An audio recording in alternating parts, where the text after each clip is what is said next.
Nothing's more important to me than the security of my country and the security of my family. Protect your home and your family with America's most trusted home security system. Protect America, now just $19.99 a month, gives you and your family the peace of mind they deserve.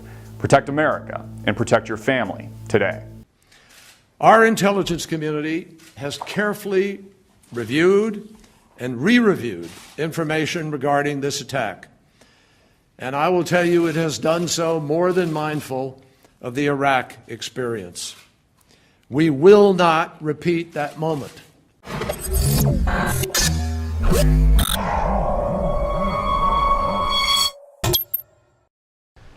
Hello everyone, welcome back to AMTV. I'm Topher Morrison. First off, Syria is not part of the Chemical Weapons Convention. Yet on July 23, 2012, roughly 1 year after the Syrian crisis began, the regime of Bashar al-Assad confirmed to the world, and for the first time, that it possessed chemical weapons. The regime said it would only use them against external aggressors, not on the Syrian people. However, it did not mention whether or not it would use them against external aggressors already inside the country. It's important because there are a lot of hands in this cookie jar.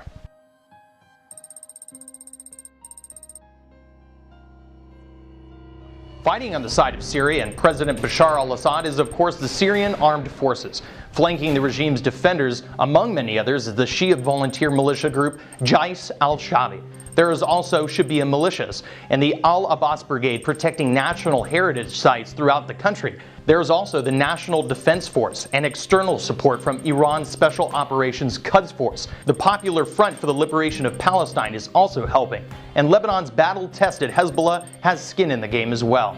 Supplementing still are advisors from Iran and Russia with military, economic, and political backing from Iraq and China, among, again, many others. Fighting for the predominantly Sunni uprising is now the virtually non-existent Free Syrian Army, having been mostly absorbed into the growing constellation of Islamist groups, including the Syrian Islamic Front, Al-Tawhid Brigade, the infamous and internationally acknowledged terrorist group and Al-Qaeda affiliate, the Al-Nusra Front, the Islamic State of Iraq and the Levant, or the ISIL, and the controversial Muslim Brotherhood of Syria, among other mujahideen.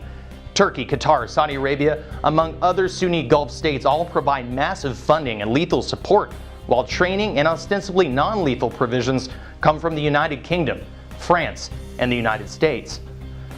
Needless to say, the sheer number of those involved resemble traveling vultures over a carcass rather than the traditional two-way civil war. Each group has their own rivalries, political baggage, and plans for Syria, or what's left of it, after the fighting stops and the dust settles. Most importantly, there are so many benefactors behind each side. In other words, and for our purposes, dozens of countries from which chemical weapons could be procured, that it's next to impossible to point a definitive finger in any one direction. But here's what we have so far.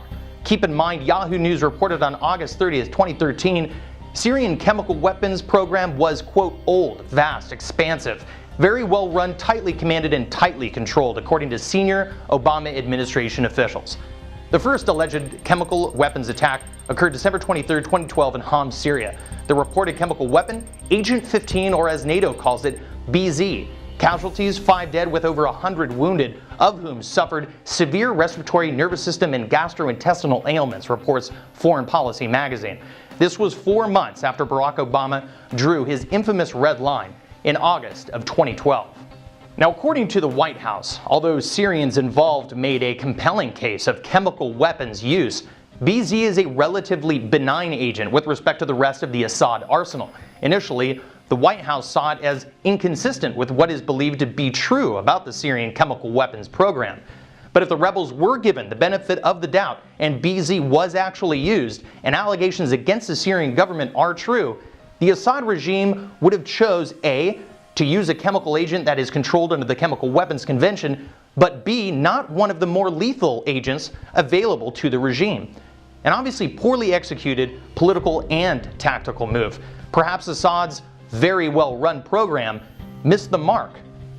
The next alleged chemical attack occurred March 19th 2013 in Khan al-Assal, Aleppo, claiming allegedly 26 lives and wounding 80. Sky News has reported, quote, a former Syrian forensic medicine expert provided evidence that the Assad regime used chemical weapons, according to opposition forces, and a Reuters photographer said victims he had visited in Aleppo hospitals were suffering breathing problems and that people had said they could smell chlorine after the attack. So, chlorine? Not at all the kind of chemical agent feared among nations. It is important to note that the al-Qaeda affiliate Al-Nusra Front, an allied jihadist group, seized control of Sheikh Suleiman Base, or Base 111 in Aleppo, just months earlier. It is thought to have been a key node in the Syrian military's chemical weapons program, notes Bill Roggio of Long War Journal. Around the same time, these Islamist militias seized a chlorine factory.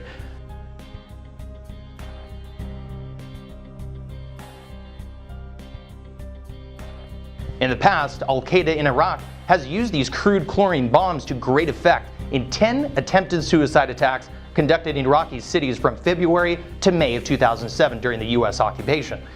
But as to motive, there seems to be little, as Khan al-Assal was controlled by the Syrian military at the time, and considering the full chemical weapons arsenal at Assad's disposal, which include mustard, sarin, and VX gas, using chlorine bombs is an odd choice to be sure. If it is Assad, his forces are knocking off the dust with this second, more deadly attack. The third event occurred on March 24, 2013 in Adra, Syria. Casualties, 2 dead with 23 wounded. Activists allege that Syrian forces used chemical weapons against rebels in the town of Adra near Damascus. Reuters reported that the attack killed 2 and wounded many more. Victims and witnesses allege chemical phosphorus was used. From a relatively innocuous BZ chemical agent down to an inferior chlorine bomb, and now to this. Hardly the type of nerve agent which would demoralize the enemy, but enough to cause a public relations stir. If this were true, Assad's forces are getting rusty again at this point. The next alleged attack was on April 13, 2013 in Sheikh Maksud, Syria. Casualties? 3 dead with 12 injured. ABC News reported on allegations. The story quoted a doctor in a nearby hospital where victims were treated as saying the symptoms and treatment clearly indicate that chemical agents caused the deaths of a woman and 2 children and injured more than a dozen people.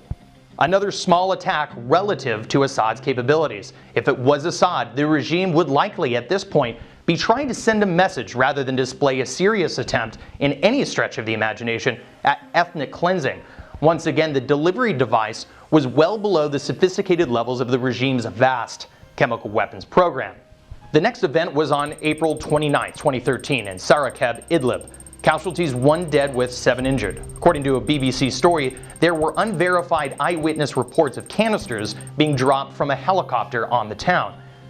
If it was actually the rebels, they seemed to have access to a supply of some kind. On May 30th, 1 month later, RT reports Turkish security forces found a 2-kilogram cylinder with sarin gas after searching the homes of Syrian militants from the al-Qaeda-linked al-Nusra Front, who were previously detained. The gas was reportedly going to be used in a bomb, likely the do-it-yourself variety, something akin to a Hamas rocket maybe, or perhaps something as simple as this, the same canister we saw in Sheikh Maksud.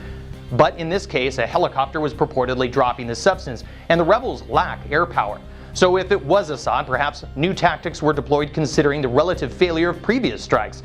But this was a bust too. On August 5th, it was back to Adra and Duma, Syria, where 400 people were showing signs of exposure to chemical toxic gases, although only 10 casualties were reported. But videos showing the mass mayhem of an alleged chemical attack at the hands of Assad were compelling. Unidentified munitions were found, but analysts contend the ordnance, although suspicious, has also been shown to carry solid explosives and appear again of the do-it-yourself variety. Perhaps another example of chlorine exposure? One individual, once on camera, seemingly is reminded to use his mask. Thankfully, the coast is clear. Had this been any other chemical attack, a real nerve agent, this gentleman would be in a world of hurt. Perhaps again another ineffectual attack other than spreading more and more fear. However, 2 days later, Assad's forces admitted to ambushing rebels with conventional arms this time, now killing 70 in eastern Ghouta.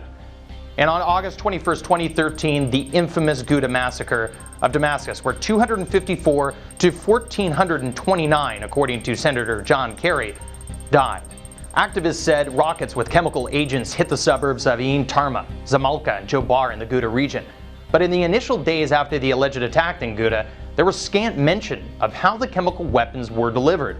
But as time wore on, the same mysterious rockets, as were found in Adra and Duma, were found in eastern Ghouta. A seemingly endless list of problems immediately arose. The first, the rocket, according to the US government, was fired from Syrian-controlled territory, 10 to 15 miles away. This rocket and its tiny fins couldn't have traveled accurately or very far, making an attack from Assad-controlled territory implausible. The second problem is Associated Press's Dale Gavlak interviewed Ghouta residents and found many pointing fingers at Saudi Arabia supplying the rebels.